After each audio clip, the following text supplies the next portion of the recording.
सभी व्यूअर्स को मेरा नमस्कार। मैं मोनिका इनकम टैक्स के इस आज के वीडियो में आप सभी का स्वागत करती हूँ। लास्ट वीडियो में हम बात कर रहे थे अनुलाभों के बारे में, अनुलाभ यानी कि पर्क्स, और इसमें हमने चर्चा की थी सभी कर्मचारियों के लिए कर योग्य अनुलाभों के बारे में। इसके अंदर हम 8 पॉइंट्स पहले पढ़ चुके हैं, जिनमें से मेन थे आपके किराया मुक्त मकान की सुविधा का मूल्यांकन था इसके अंदर।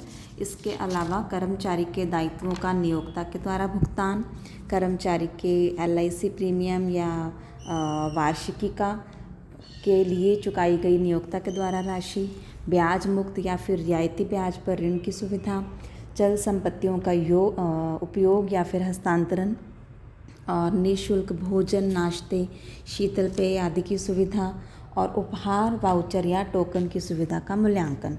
इन 8 पॉइंट्स के बारे में हमने लास्ट वीडियो में बात करी। तो आज हम उसी के आगे के 2 और पॉइंट्स, ऐसी सुविधाएं जो कि सभी कर्मचारियों के लिए कर योग्य होती हैं, उनके ये लास्ट 2 पॉइंट्स हैं। क्रेडिट कार्ड की सुविधा का मूल्यांकन। यदि कर्मचारी को या उसके परिवार के सदस्यों के द्वारा किए गए व्यय जो कि क्रेडिट कार्ड पर प्रभारित हैं, उनका भुगतान यदि एम्प्लॉयर के द्वारा किया जाता है तो फिर ऐसी भुगतान की गई राशि जो है वही अनुलाभ का या पर्क का मूल्य होगी। नेक्स्ट इसमें है क्लब की सदस्यता व क्लब के व्ययों का मूल्यांकन, valuation of club membership and club expenditure. कर्मचारी या उसके पारिवारिक सदस्यों ने यदि कोई क्लब की सदस्यता प्राप्त की है या क्लब में कोई एक्सपेंस किया है जिसका भुगतान नियोक्ता के द्वारा किया जाए या कि फिर उसका रीइंबर्समेंट किया जाए, तो फिर ऐसी भुगतान की गई राशि ही सुविधा का मूल्य होगी और वो टैक्सेबल होगी। और इसके अलावा यदि कर्मचारी से इस सुविधा के लिए कोई राशि वसूल की जाती है तो ऐसी राशि को उक्त सुविधा का जो मूल्य हमने लिया है, यानी कि जो भुगतान की गई राशि है, उसमें से कम कर देंगे तो शेष राशि ही सुविधा का मूल्य मानी जाएगी। तो ये तो थे आपके ऐसे अनुलाभ जो कि सभी कर्मचारियों के लिए समान रूप से टैक्सेबल यानी कि कर योग्य होते हैं। अब हम बात करेंगे ऐसे अनुलाभों के बारे में जो कि केवल विशिष्ट कर्मचारियों के लिए टैक्सेबल होते हैं।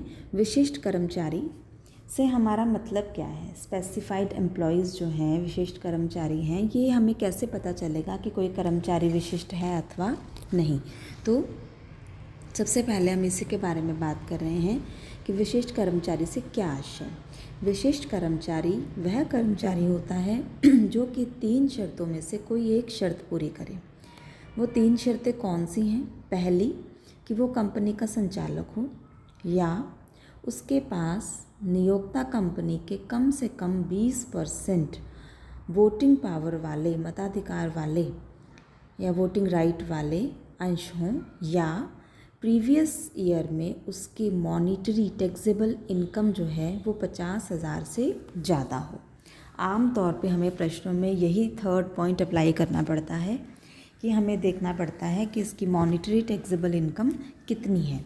तो यदि 50,000 से ज़्यादा होती है तो उससे हम विशिष्ट कर्मचारी यानी स्पेसिफाइड एम्प्लॉय मानते हैं, और यदि उसकी मॉनिटरी इनकम जो है, टैक्सेबल इनकम जो है वो 50,000 से कम होती है तो हम उसे सामान्य कर्मचारी मानते हैं।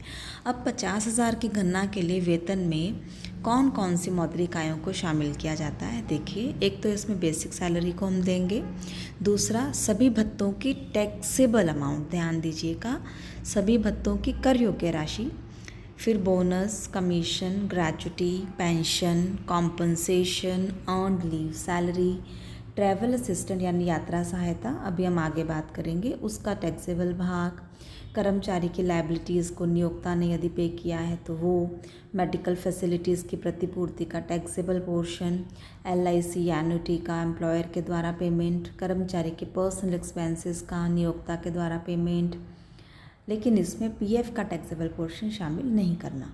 तो ये जो चीज़ें मैंने अभी आपको बताई हैं, इन सभी को आप जोड़ लेंगे। जोड़ने के बाद जो वैल्यू आएगी उसे हम कहते हैं ग्रॉस मॉनेटरी इनकम, यानी कि सकल मौद्रिक आय। सकल मौद्रिक आय के अंदर से हमें 3 कटौतियाँ घटानी हैं। पहली स्टैंडर्ड डिडक्शन यानी कि प्रमाणित कटौती, दूसरी एम्प्लॉयमेंट अलाउंस की राशि, और तीसरी नियोजन कर की राशि यानी कि एम्प्लॉयमेंट टैक्स नियोजन कर की कटौती यानी कि डिडक्शन फॉर एम्प्लॉयमेंट टैक्स। तो ये जो तीनों कटौतियाँ, इनके बारे में तो हम पहले ही बात कर चुके हैं। तो इन तीनों कटौतियों को हमने लेस कर देना है। सकल मौद्रिक जो हमने आय निकाली थी ऊपर, ग्रॉस मॉनेटरी इनकम, उसके अंदर से आपने इन तीनों डिडक्शंस की जो राशि है उसको आपने घटा देना है, ठीक है। और घटाने के बाद यदि ये जो राशि आ रही है आपकी, अगर घटाने के बाद वो 50,000 रुपये से ज़्यादा आती है तो उसे हम, उस कर्मचारी को हम विशिष्ट कर्मचारी मानेंगे, अन्यथा हम उसे विशिष्ट कर्मचारी नहीं मानेंगे। तो अब ये तो हमें पता चल गया कि विशिष्ट कर्मचारी कौन से कर्मचारी होते हैं। तो ऐसे कुछ अनुलाभ हैं जो कि केवल विशिष्ट कर्मचारियों के लिए ही टैक्सेबल होते हैं। तो अभी हम उनके बारे में बात करेंगे। पहले हमने वो 10 पॉइंट्स के बारे में बात करी जो कि सभी कर्मचारियों के लिए समान रूप से टैक्सेबल थे।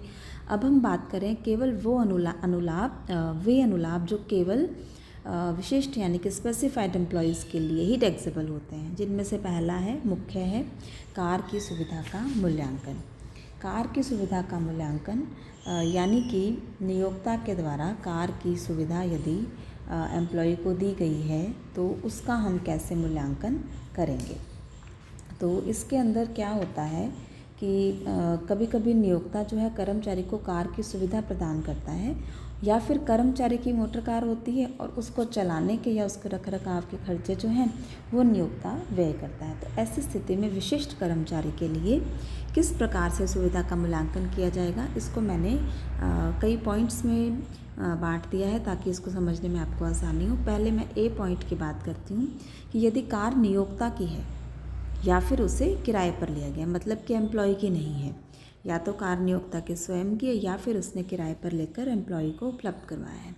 ऐसी स्थिति में 3 पॉइंट्स हो सकते हैं, या तो कार पूरी तरह से कार्यालय के उपयोग में आएगी, या कार पूरी तरह से कर्मचारी के निजी उपयोग में आएगी, और या फिर कार अंशतः निजी और अंशतः कार्यालय के उपयोग में आएगी। सबसे पहले मैं फर्स्ट पॉइंट की बात करती हूँ, पूरी तरह से कार्यालय प्रयोग में आने पर तो ऐसी सुविधा का मूल्य 0 माना जाएगा।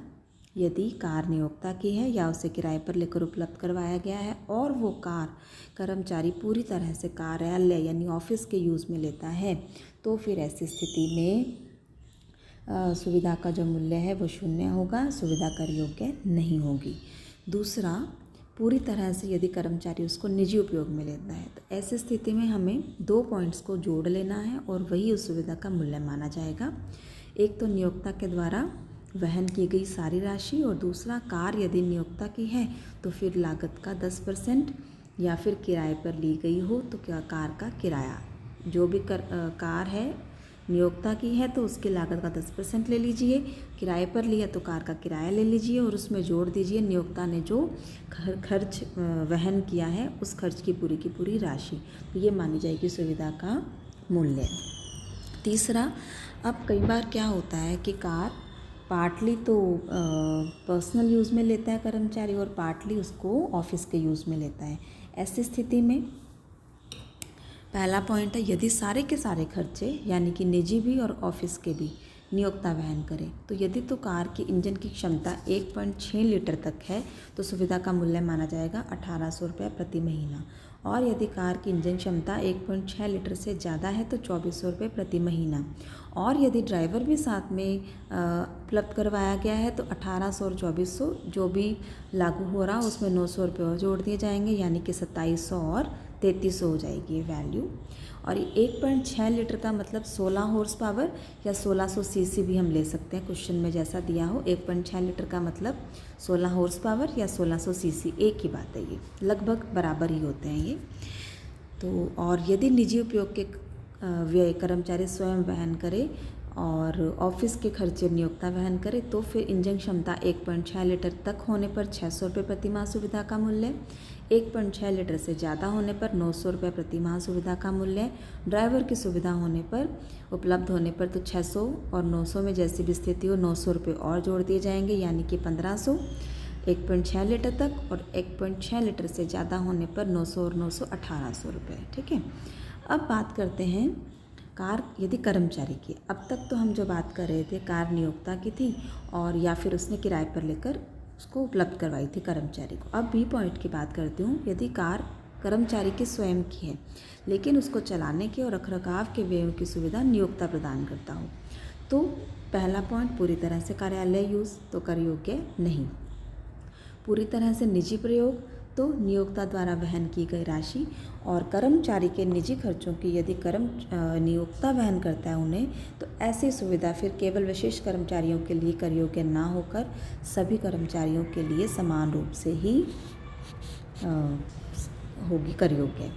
तीसरा, पार्टली निजी और पार्टली ऑफिस यूज़ में लेने पर इंजन क्षमता 1.6 लीटर तक होने पर वास्तविक व्यय -1800 रुपये प्रति महीना, 1.6 लीटर से ज़्यादा होने पर वास्तविक व्यय -2400 रुपये प्रति महीना, और ड्राइवर की सुविधा भी साथ हो तो फिर 1.6 लीटर तक कार की क्षमता पर वास्तविक व्यय -1800 में 900 जोड़कर यानी कि 2700 रुपये घटाए जाएंगे, और 1.6 लीटर से ज़्यादा होने पर वास्तविक व्यय -2400 और 900 3300 घटाए जाएंगे। तो यहाँ पर कुछ एक चीज़ें स्पष्टीकरण के रूप में नीचे लिखी हैं। यहाँ पर महीने का जो मतलब है वो पूरे महीने से है, और ये ज़रूरी नहीं है कि जो महीना है वो पहली तारीख से शुरू हो। मान लीजिए कि कार 12 नवंबर को दी है कार की सुविधा, तो ये तभी कर योग्य होगी जब ये 11 दिसंबर तक यानी पूरे एक महीने के लिए प्रदान की गई हो। यदि कार 5 दिसंबर तक ही दी गई हो तो फिर कार की सुविधा कर योग्य नहीं होगी, क्योंकि एक महीना भी पूरा नहीं हुआ। ठीक इसी तरह से मान लीजिए कार 31 मार्च तक के लिए दी गई हो, तो फिर कार की सुविधा 4 महीनों के लिए कर योग्य होगी, 12 नवंबर से 31 मार्च तक। हालांकि 4 महीने से ऊपर कुछ होंगे दिन, लेकिन उन दिनों को छोड़ दिया जाएगा। तो यहाँ हमारा मतलब माह का मतलब, महीने का मतलब संपूर्ण यानी कि पूरे महीने से है। दूसरा, यदि क्वेश्चन में ड्राइवर की सुविधा के बारे में कोई स्पष्ट रूप से उल्लेख नहीं किया गया हो, तो यही माना जाना चाहिए कि ड्राइवर की सुविधा प्रदान नहीं की गई है। और एक चीज़ और यहाँ पर इम्पॉर्टेंट है कि यदि कार की सुविधा घर से ऑफिस और ऑफिस से घर आने के लिए ही दी गई हो, तो फिर इसे टैक्सेबल नहीं माना जाएगा। ठीक है, तो ये था आपकी कार की सुविधा का मूल्यांकन। एक इसमें छोटा सा पॉइंट और है कि यदि एक से ज़्यादा कारें निजी और कार्यालय उपयोग के लिए प्रदान की जाएं, तो फिर क्या किया जाएगा। तो यदि नियोक्ता की ओर से कर्मचारी को एक से ज़्यादा कारें प्रयोग में लाने की सुविधा मिली है, तो किसी भी एक कार का मूल्यांकन जो है वो ये मान के किया जाएगा कि जैसे कार नियोक्ता की है और वो निजी और कार्यालय दोनों उपयोगों में आती है। तो ये हम पहले बात कर ही चुके हैं। और जो बाकी कारें हैं, शेष सभी कारों का मूल्यांकन ये मान के किया जाएगा कि कार जो है वो नियोक्ता की है और उसको केवल निजी उपयोग के लिए लिया जा रहा है। ठीक है, तो इस प्रकार एक विकल्प के रूप में एक एक कार का मूल्यांकन तो जो है वो फर्स्ट के ए के थर्ड पॉइंट के अनुसार किया जाएगा, और बाकी सभी कारों का मूल्यांकन जो ए पॉइंट था हमारा उसके सेकंड के अनुसार किया जाएगा, और जिस भी विकल्प में कारों का मूल्यांकन सबसे कम होगा उसी का चयन किया जाएगा। तो ये था आपका कार की सुविधा का मूल्यांकन, जो कि विशेष कर्मचारियों के लिए कर योग्य अनुलाभ माना जाता है। आज के लेक्चर में इतना ही, बाकी हम इसके बाद अगली सुविधाओं के बारे में अगले वीडियो में बात करेंगे। Thank you so much.